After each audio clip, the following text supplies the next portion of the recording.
Bismillahirrahmanirrahim. Wa in kadzabuka faqul li amali wa lakum amalukum. Di titik kalau mereka sudah diajak berkali-kali, kalau mereka sudah diberi contoh beberapa kebaikan,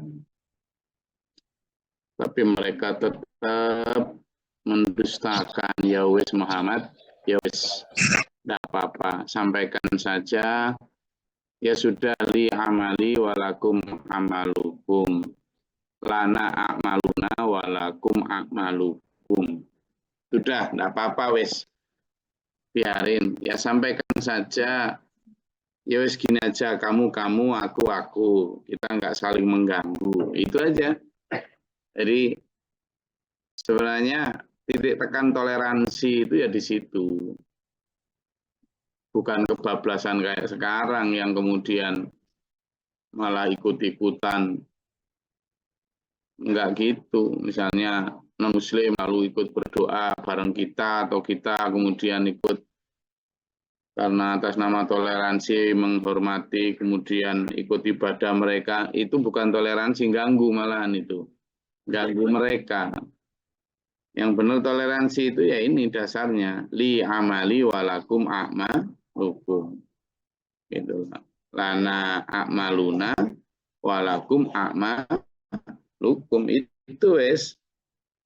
Jadi bukan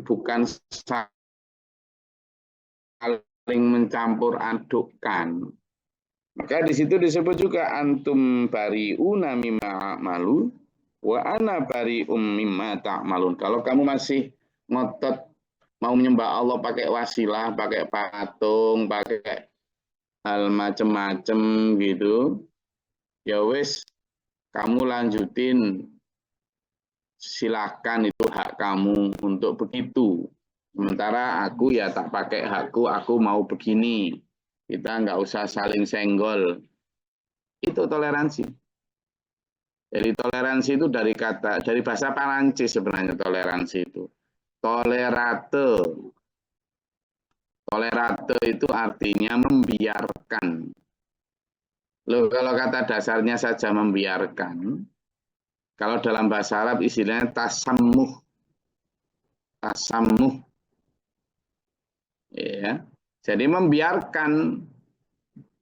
Di situ sudah kita dakwai, tidak mau, ya sudah, jangan ganggu gitu. Tapi sampean juga jangan sekali-kali ganggu kita. Ya wis, kita beramal masing-masing. Saya tidak bertanggung jawab terhadap dakwamu, kegiatanmu. Kamu juga tidak bertanggung jawab terhadap kegiatan ibadahku. Tidak wis, tidak saling ganggu kita. Dan juga tidak saling membantu ya. Karena kalau kita membantu ibadah orang lain, ya kita sama dengan membenarkan ibadah itu. Ya, kita juga jangan minta bantuan untuk dibangunkan masjid oleh orang non-muslim misalnya. Jangan. Nggak. Kalau sama jangan ganggu mereka, jangan membebani mereka. Gitu, ya. Mentang-mentang karena terus kemudian masjid kita kurang bagus. Yang kurang bagus bukan masjid kita. Yang kurang bagus itu kualitas ibadah kita di masjid itu. Karena soalnya kadang demi masjidnya bagus, nadong-nadong di pinggir jalan hanya untuk agar ibadah masjidnya bagus. Tapi lupa membangun program bagaimana agar masjid tadi benar-benar semarak, penuh syiar. Setelah masjidnya jadi, orang yang nadong-nadong itu juga nggak ikut sholat di situ. Iya, nah, itu kan. Jadi fokusnya hanya pada bangunan sampai kemudian mengganggu umat lain. Ya menurut saya mengganggu lah di jalan-jalan, mengganggu. Nah ini yang jangan sampai ya, toleransi dari sini tuh amalku ya amalku, amalmu ya amalmu. Saya bangun masjid di tanah kami sendiri, tidak mengganggu orang lain, tidak meminta orang lain, Sampean ya silakan bangun di tanah sampean sendiri, asalkan sesuai peraturan, ya kita tidak saling mengganggu. Kita boleh saling membantu dalam hal sosial ya, tetapi dalam hal ritual kita tidak boleh. Tidak boleh. Itu batasan akidah. Maka di situ antum bari mimma a'malu wa ana bari mimma ta'malun. Jadi kalau di sini kan sebenarnya li amali walakum a'malukum. Kalau dalam surat Al-Kafirun disebut lakum dinukum waliyadin. Di situ jelas itu. Lakum bagi kalian dinukum agama kalian, wali dan bagiku. Gitu kan. Jadi lakum dinukum wali din. Ya, bagiku agamaku, dini agamaku. Nah, ada juga dalam surat Al-Baqarah ayat 139. Coba dilihat itu di surat Al-Baqarah ayat 139. Itu ada juga, tapi kalimatnya pakai nahnu lana a'maluna walakum a'malukum.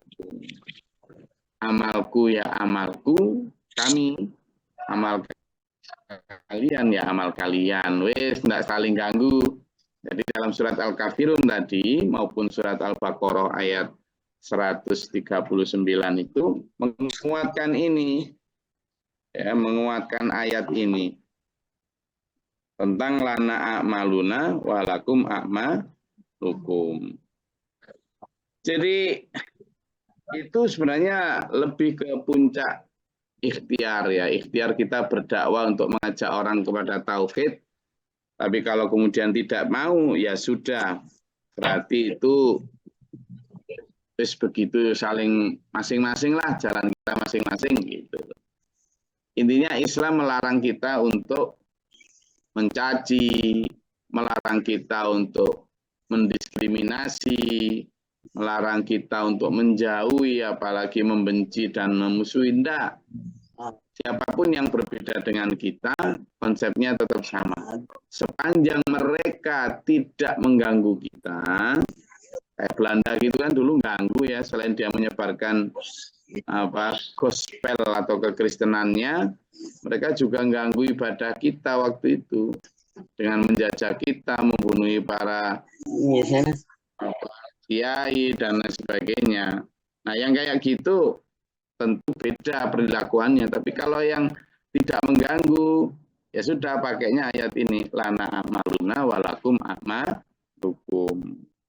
Wes kamu ya kamu, antum bari umimma a'malu wa ana bari umimma ta'malun.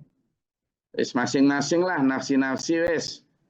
Nanti kita lihat aja di akhirat.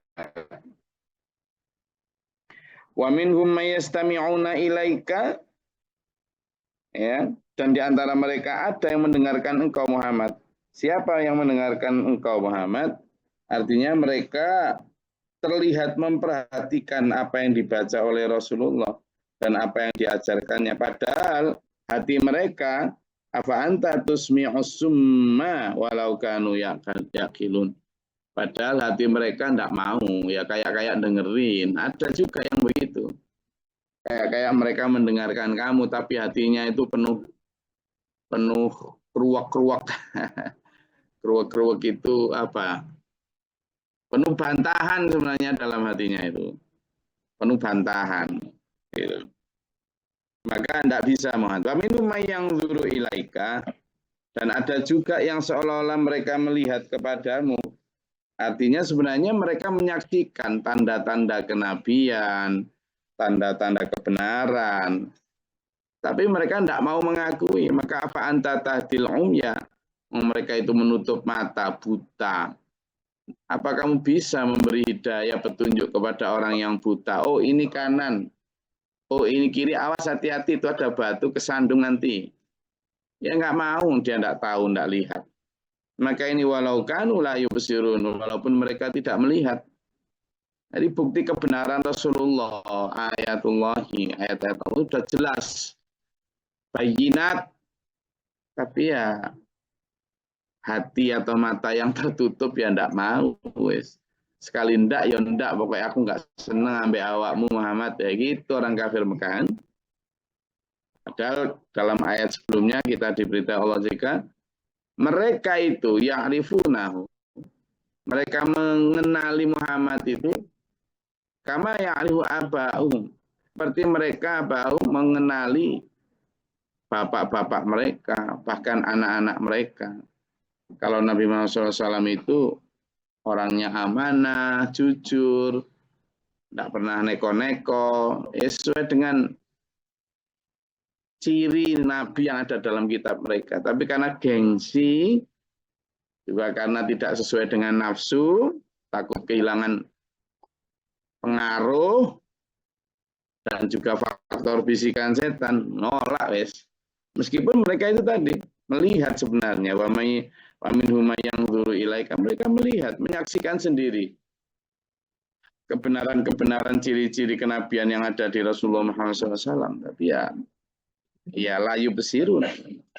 Maka innallaha la yadhlimun nasa syai'a walakinnan nasa anfusahum yadhlimun. Mereka dalam kegelapan, Allah sudah ngirim pembawa obor kebenaran. Mereka dalam kerusakan, Allah sudah ngirim Nabi sebagai mujaddidu lihadil ummati amrodiniha. Allah selalu mengutus itu tiap 100 tahun tuh. Orang yang mayyujadidu atau mujadid, yang fungsi dan tugas pokoknya adalah menyempurnakan, mengembalikan kembali kepada ajaran yang benar. Taurat waktu itu diselewengkan oleh orang-orang Rabbi al-ulama Bani Israel. Para ulama Bani Israel. Ditambah kurangi, hukum-hukumnya dibuat permisif. Akhirnya Allah mengirimkan Rasul Isa untuk mengembalikan Taurat sebagaimana aslinya. Nah, maka kitab Injil diturunkan Allah untuk kepentingan itu. Dan terus sampai setelah Rasul Isa alaihissalam dirofa, ya kehidupan umat waktu itu ya tidak terjaga. Akhirnya penyelewengan terjadi kembali, pemalsuan kitab juga terjadi. 500 atau 600 tahun kemudian hadirlah Rasulullah Muhammad Sallallahu Alaihi Wasallam dengan membawa aturan baru, arah baru, ya, untuk menyempurnakan agama-agama dan kitab sebelumnya. Tapi manusia masih nggak mau taat. Nah, berarti yang zalim siapa? Ya manusia. Itu maksudnya ini. Maksudnya Allah, innallaha la yadzlimun nasa. Manusia, Allah tidak mungkin mendolimi manusia, ujuk-ujuk disiksa, ujuk-ujuk masuk neraka, tidak mungkin. Pasti ada sebab. Bahkan Allah karena saking sayangnya kepada hambanya, mencegah agar tidak tergoda tadi itu. Fun, fashion, fame, fortune, and food tadi. Maka Allah mengirim Rasul itu. Tapi kemudian justru manusia yang tidak mau. Nah, berarti kalau yang zalim ini siapa? Yang mendolimi diri sendiri nanti ketika disiksa. Ya manusia. Itulah. Maka di situ disebutkan, nah, yang menganiaya diri kamu sendiri. Yang mendolimi diri kamu sendiri. Innallaha la yadlimun nasa tadi ya. Wa yawma yahsyuruhum ka'allam yalbathu illa sa'atan minan nahari yata'arafuna bainahum. Dan Allah nanti akan mengumpulkan manusia. Pada saat di padang itu perasaannya manusia begini loh. Bagaimana? Merasa bahwa di dunia ini sebentar saja, nggak sampai puluhan tahun, apalagi ratusan tahun, enggak. Dalam kacamata waktu manusia dikumpulkan di padang mahsyar, itu seolah mereka hidup itu illa sa'ah. Seolah hidup itu hanya sebentar saja. Gitu. Dalam pandangan. Jadi mereka seolah-olah hanya hidup sebentar. Dari siang, waktu siang sebentar gitu. Ujuk-ujuk sudah mati. Padahal kita di sini karena godaan setan menganggap, zuhur kok lama sekali sih, asar kok lama sekali sih. Tidak ada lama sebenarnya. Justru Allah ingin menyelamatkan kita dari kesia-siaan perilaku dan aktivitas. Makanya kemudian dikasih zuhur sholat, asar sholat, maghrib sholat, isya sholat, subuh sholat lagi, di sela-sela itu ada duka, ada tahajud, macam-macam. Ya itu karena apa? Karena supaya kita ini sadar bahwa kehidupan kita ini perniknya itu Allah yang menentukan dan sebentar sekali.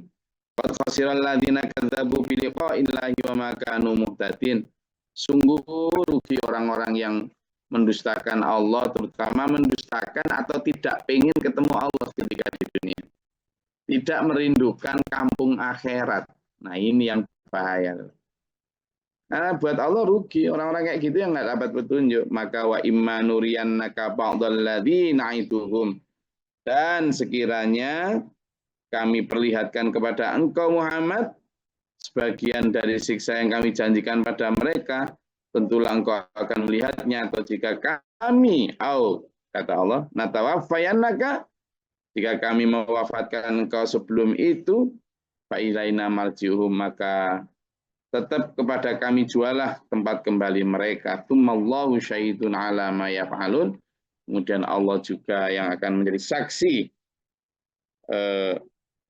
di antara manusia dan para rasul itu. Nanti Allah yang akan jadi saksi. Makanya sampean dan saya sekarang ini nggak bisa neko-neko. CCTV sama Allah dipasang di segala sudut bumi. Di segala sudut, iya, alam semesta ini. Jadi nggak ada yang luput dari pengawasan. Gitu. Ya, monggo kalau ada yang mau disampaikan atau ditanyakan, silakan.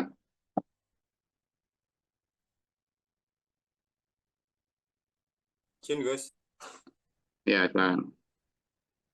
Kita ini kan pekerja proyek ya Gus ya. Tadi Gus Dori kan mendirikan bahwa tidak boleh ikut campur dalam membangun tempat ibadah.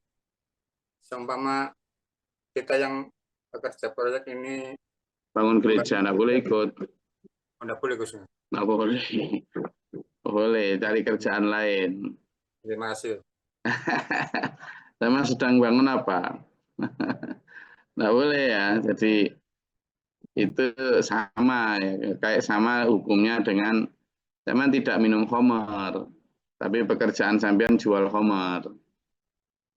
Sampean tidak judi, tapi sampean menyediakan rumah untuk orang berjudi, nyewain. Itu. Sampean tidak berjudi, tapi sampean jual kartunya. Ya sama aja itu. Sampean tidak menyembah Nabi Isa, tapi sampean ikut bangun rumah untuk menyembah Nabi Isa. Ya kena, gitu ya.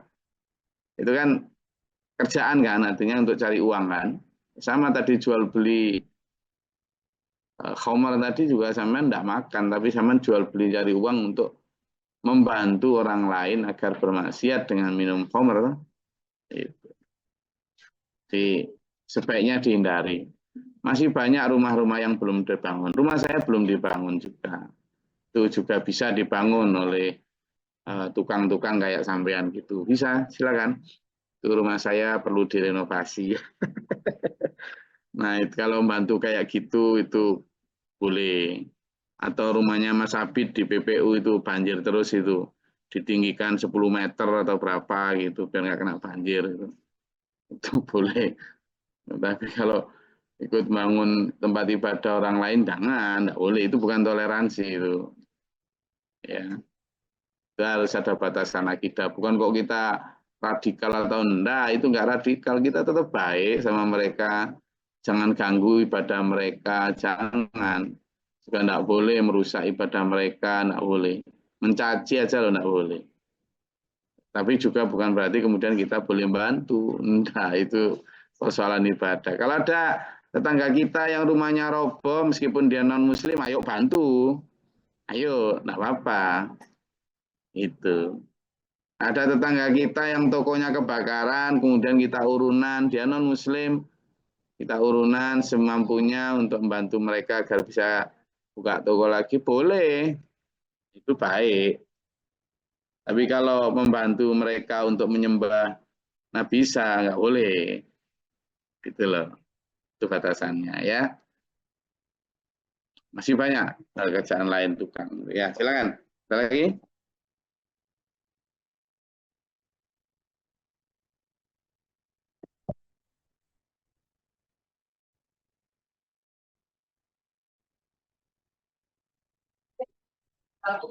Ada?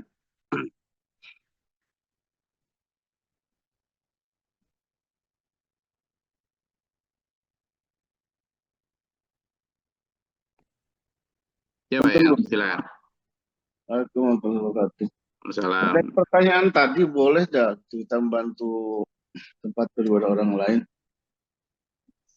Ternyata tidak boleh ya. Kayaknya Islam itu egois, Gus ya. Kalau bangun masjid, kayak bangun apa masjid siapa? Istiqlal misalnya. Kalau nggak salah tuh yang merancang orang non-Muslim juga gitu, yang bikin apa desain-desainnya gitu. Nah, tapi kok kenapa kalau kita kok nggak boleh itu bantu? Nah, maksudnya gimana itu, Gus? Assalamualaikum warahmatullahi wabarakatuh. Dalam. Lah di kitab mereka tidak ada larangan. Jadi di kitab mereka tidak ada larangan. Ya, mereka bukan kita yang egois kan. Jadi mereka dipersilahkan oleh agama mereka, ya monggo aja. Tapi kalau kita kan memang dilarang untuk itu. Jadi dilarang ini bukan konteks egois. Kalau egois itu kan persoalan pribadi ya. Ini kan persoalan lembaga institusi bernama agama Islam yang memang memberikan batasan jelas akidah kita tidak menuhankan selain Allah, termasuk pada ritualnya. Sehingga kalau di jumhur ulama itu kesepakatannya jelas bahwa kalau kita misalnya jualan boleh makan sapi, lalu orang non-muslim itu yang mungkin dia tidak makan sapi tapi dia menjual daging sapi ke kita tetap boleh loh. Dan itu urusan mereka gitu. Termasuk rumah ibadah. Jadi kalau ada orang yang bantu kita semen atau apa atau merancangkan, ya silakan aja. Itu sebagai sebuah bantuan muamalah biasa. Tapi kalau kita enggak boleh. Jadi kita tapi juga jangan minta. Makanya tadi kecuali kalau gini, Pak. Kecuali kalau kita itu minta ke mereka. Kemudian ketika mereka bangun lalu kita nggak mau bantu, nah itu egois. Tapi kalau kita nggak minta lalu mereka datang menawarkan bantuan, ya monggo aja silahkan. Kan gitu. Asalkan bukan dari barang-barang yang haram. Misalnya gitu. Kan gitu. Nah, jadi nggak egois. Kita hanya menerima. Tapi menurut saya memang harus egois. Memang harus egois. Pemaknaan egoisnya keliru mungkin. Jadi bukan harus egois. Mungkin kalimatnya bukan harus egois, tapi kalimatnya itu kita itu harus konsisten. Kita harus punya komitmen jelas gitu loh. Jadi egois itu kan konotasinya jadi negatif. Sama kayak makan, Gus. Gimana? Kita kan nggak boleh makan sembarangan tempat yang tidak halal. Tapi kalau mereka tempat makan di tempat warung kita boleh-boleh aja. Lah ya itu tadi kan saya sebutkan. Jadi kalau kita kan nggak boleh makan BAB kan. Tapi kalau mereka boleh aja makan di kita gitu ya. Itu kan urusan mereka. Makanya justru itu yang membedakan akidah kita memang harus benar-benar konsisten gitu. Iya. Iya. Tapi kalimatnya bukan egois. Ya itu mungkin lebih ke apa tadi? Kalau saya sepakat gini kan, kalimatnya itu bukan egois, tapi kita itu harus fundamentalis. Iya. Jadi, tapi cuma sekarang fundamentalis itu dimaknai sebagai kayak teroris apa? Enggak, fundamentalis itu orang yang fondamen atau fondasi akidahnya itu kuat, sehingga kita itu benar-benar bisa membedakan mana yang sifatnya sosial, mana yang sifatnya ritual. Jadi makanya tadi kan saya sebut bukti bahwa kita tidak egois itu ketika rumah mereka roboh, kita ya tetap harus bantu karena itu bukan persoalan ritual. Tapi kalau persoalan ritual memang kita harus itu tadi tidak kompromi. Nah, itu mungkin istilahnya itu. Non compromise, zero toleran dalam hal ritual. Tapi kalau dalam hal lain, monggo. Tapi sebenarnya mereka juga tidak konsisten sebagian itu pada agama mereka itu. Kayak misalnya tadi makanan B2 itu dia di kitab mereka juga melarang sebenarnya. Cuma ya itu tadi di Islam sendiri kan ya banyak juga orang yang tidak mengikuti ajaran agamanya. Di mereka juga begitu sama. Sangat mungkin di agama mereka juga tidak boleh sebenarnya membantu ibadah orang lain, tapi ya mungkin ya mudah-mudahan menjadi jalan keberkahan hidayah.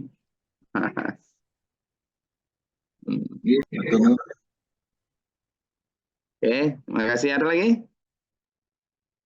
Izin Gus, Ya, Mbak Elmi. sedikit aja Gus, kan seperti di tenaga kesehatan itu ya Gus, ada istilah KB gitu ya Gus ya. Yang saya tanyakan, kalau kita membantu orang memasang KB itu berarti sama dengan hamar itu tadi ya Gus? Tidak, KB yang tapi menjual kayak gitu. KB yang bagaimana? Kan KB itu ada dua ya, yang boleh sama yang tidak boleh. Yang pertama boleh dan tidak boleh dari sisi niat ya. Kalau niatnya itu adalah apa hanya sekedar biar bodinya bagus atau hanya sekedar biar apa takut miskin itu tidak boleh. KB yang didasarkan pada itu. Tapi KB yang diniatkan karena memang kesehatan, karena sudah tidak mungkin melahirkan, atau kemudian diniatkan karena khawatir tidak mampu mendidik untuk menjadi anak yang soleh-solehah dengan zaman yang penuh dajjal seperti ini, maka itu diperbolehkan. Itu pertama niat. Lalu yang kedua cara atau metode yang dipakai. Tubektomi, vasektomi tidak boleh. Karena itu sudah mematikan semua. Kecuali kalau ada alasan kesehatan yang memang kuat ya. Nah yang diperbolehkan adalah yang niatnya menjarangkan baik dengan kontrasepsi, pil, susu maupun alat kontrasepsi lain. Tapi caranya juga begitu. Caranya juga gitu. Tidak boleh perempuan memasang ke laki-laki yang non muhrim. Demikian pula misalnya perawat laki-laki memasang di yang perempuan nggak boleh. Caranya itu aja. Tapi kalau selain itu monggo saja boleh. Apa-apa. Gitu Mbak Elmi. Iya, tergantung cara dan niat berarti. Ya, niat, cara, dan tujuan tadi. Itu. Jadi memang dibedakan. Kalau laki-laki begitu kan misalnya ada vasektomi misalnya yang mematikan, memotong apa ya mengkebiri lah istilahnya di dalam itu. Kalau tidak ada alasan yang jelas nggak boleh itu. Haram itu. Tetapi kalau misalnya kayak perempuan gitu kemudian karena rahimnya memang sudah penyakit sehingga harus diangkat, itu kan sudah jelas itu ya. Itu dibolehkan sepanjang memang ada alasan kesehatan yang kuat. Tuh. Termasuk menjaga jarak usia anak gitu untuk hamil berikutnya. Boleh. Ya, asalkan dengan niatannya bukan karena takut miskin. Karena takut miskin itu jelas ya. Jadi la taqtulu auladakum min khasyata imlaq. Itu ada itu. Jadi di masa lalu memang begitu. Ada orang-orang yang nggak mau punya anak banyak, lalu tapi caranya kan dulu dengan cara dibunuh ya. Dibunuh langsung. Nah, sekarang kan membunuhnya apa dengan cara gitu kan. Jadi karena khawatir miskin gitu. Itu ada itu. Jadi nggak boleh. Nah, kalau tujuannya ingin membunuh anak yang akan lahir hanya karena takut miskin, itu nggak boleh. Nah, tapi kalau takut karena khawatir apa ya nanti tidak bisa merawat dengan baik, terutama dari sisi agamanya, itu dibolehkan gitu. Ya. Coba dibuka itu Mbak Elmi di surat Al-Isra ayat 31. Monggo. Biar tahu ya. Al-Isra ayat 31. Ya, Al-Isra ayat 31. Ayat 31. Bismillahirrahmanirrahim. A'udzubillahi minasyaitonir rajim. A'udzubillahi minasyaitonirrajim. Bismillahirrahmanirrahim. Dan janganlah kamu membunuh anak-anakmu karena takut miskin. Kamilah yang memberi rezeki kepada mereka dan kepadamu. Membunuh mereka itu sungguh suatu dosa yang besar. Nah, itu kan, jadi mencegah kelahiran itu dimasukkan dalam konteks membunuh sebenarnya. Kalau karena takut miskin, niatnya jangan itu. Ya, niatnya karena kesehatan, niatnya karena ingin mengatur, itu boleh. Gitu. Ya, itu dari sisi niat. Siap. Terima kasih, Gus. Oke. Apa Mbak Nursana? Izin Gus, bagaimana kalau pekerjaannya di bidang perhotelan? Kenapa? Di hotel kenapa? Enggak, kalau seumpamanya pekerjaannya di bidang perhotelan itu bagaimana? Kalau kerja di hotel sebenarnya sama dengan sampean jual baju ya. Jual baju itu kan sampean jual baju yang apa? Ya jual baju asalkan jual baju yang tidak ini ya, tidak misalnya sama jual bikini yang jelas itu bikini untuk nanti pasti dipakai di laut. Untuk itu sampean jangan jualan. Tapi kalau sampean kan boleh masih buka toko baju, baju-baju yang apapun. Tapi kalau kemudian misalnya di situ sampean jualan masker, lalu masker itu nanti dipakai merampok, sampean tidak kena dosa itu gitu loh. Ya kan? Lalu sampean misalnya mendirikan hotel untuk para musafir yang memang sangat membutuhkan itu, gitu ya. Maka sampean bekerja di situ enggak apa-apa. Tapi kalau kemudian ada orang di situ yang bermaksiat, sampean sebenarnya tidak dapat tanggung jawab itu. Tapi ingat hati-hati betul. Sampean sebagai misalnya mau mendirikan hotel itu ya, sampean harus benar-benar tahu konsekuensinya. Kalau sampean tahu betul bahwa di situ memang tempatnya dipakai justru banyak maksiat daripada pasangan yang sah, memang itu menjadi syubhat. Syubhat itu apa artinya? Mutasyabih. Mutasyabih itu ada hal yang meragukan. Tapi kalau sampean memang di situ benar-benar kerja hanya seperti kerja di toko baju tadi, yang benar-benar tidak ada niatan dan memang sudah dilakukan pengetatan supaya tidak terjadi maksiat di situ, ya enggak apa-apa sampean kerja di situ. Halal-halal saja gitu ya. Karena memang tidak ansih benar-benar hotel itu untuk hal yang haram.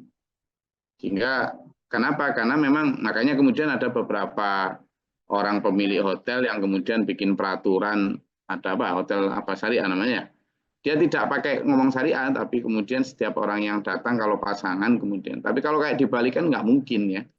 Nggak mungkin juga bikin kayak gitu.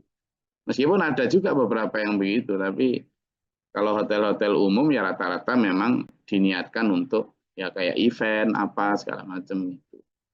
Jadi ya tidak bisa dikatakan juga bekerja di hotel itu haram. Ya boleh-boleh saja kalau memang niatannya begitu dan kita sendiri juga menjaga diri dari hal yang membantu kemaksiatan. Asalkan begitu monggo saja gitu.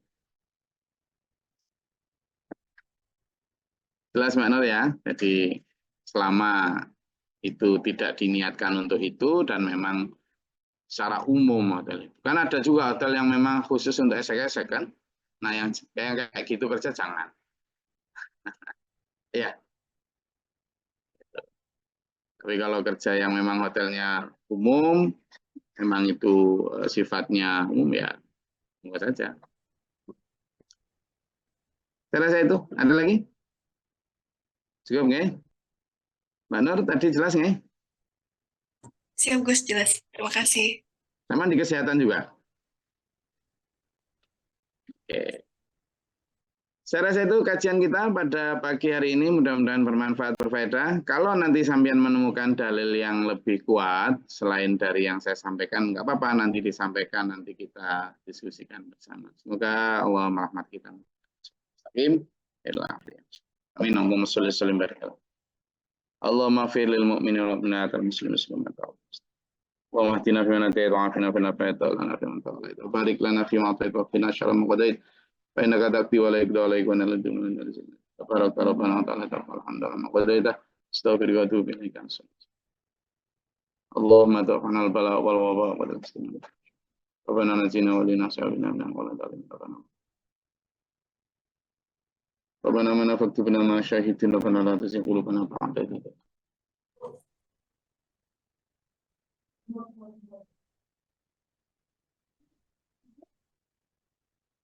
أنت من الفاسقين من الفاسقين أنت من الفاسقين من الفاسقين ربي أعوذ بك من أن الشيطان ربنا اجعلنا مسلمين لك ومغفرة وتنصرنا على الظالمين وانصر علينا باب رحمتك اللهم انزلنا رحمة غير اللهم افرغ لنا صبرا وصبر من الفانصر ونكافر من قدر سلام أعوذ بالله من شر البلاء والبلاء الشفاء والسلام شماتة الأعداء من شر ربنا هب لنا من أزواجنا وذرياتنا قرة أعين سبحان ربك رب العزة عما يصفون وسلام على رب العالمين السلام عليكم ورحمة الله وبركاته. Waalaikumsalam warahmatullahi wabarakatuh.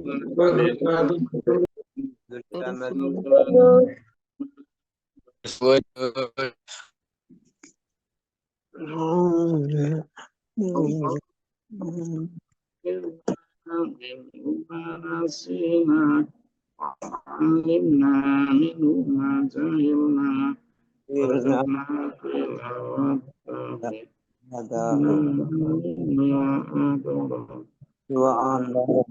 والنهار لنا حجة يا رب العالمين.